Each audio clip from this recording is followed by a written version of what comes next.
2009 Technology Roadmap. At this time, all participants are in a listen-only mode. A question-and-answer session will follow the formal presentation. If anyone should require operator assistance during the conference, please press *0 on your telephone keypad. As a reminder, this conference is being recorded. It is now my pleasure to introduce your host, Mr. Kevin Regan, President and COO of Exobox Technologies. Thank you, Mr. Regan. You may now begin. Good afternoon, and thank you for joining us today. With me is Ted Ernst, our Chief Technology Officer, and Gary Leibowitz, our Senior Vice President of Sales and Marketing.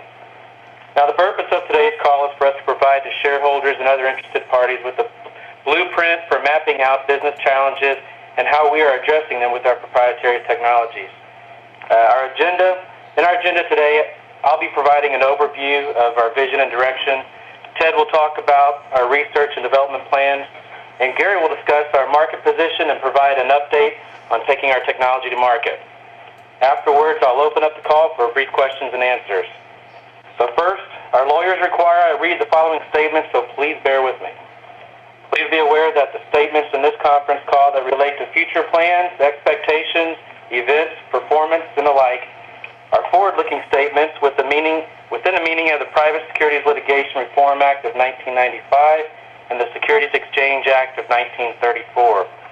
Actual results or events could differ materially from those described in the forward-looking statements due to a variety of factors, including macroeconomic conditions, the lack of funding, and others set forth in our report on Form 10-K in the fiscal year 2008, and our most recently quarterly report on Form 10-Q for the quarter ending January 31st, 2009. Both of these have been filed with the Securities and Exchange Commission and are available at the SEC website for your review.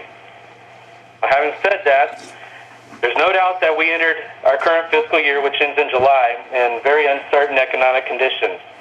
Even though the pundits have put forth predictions about the current economic situation that it won't be improving in the near future, we, on the other hand, are very encouraged by the fact that many of our target industries are still seeking security solutions that are both affordable and efficient. Case in point, according to Gartner industry statistics, security software revenue is expected to grow from $10.5 billion in 2008 to over $13 billion in 2012, which represents a compound annual growth rate of 10.5%. Now, within this security software segment is data loss prevention, or DLP. And this is the slice of the security software market that more closely represents our current playing field. The DLP market has been one of the fastest growing markets in this overall segment. It's experienced compound annual growth rates exceeding 100% over the last few years, and we expect this trend to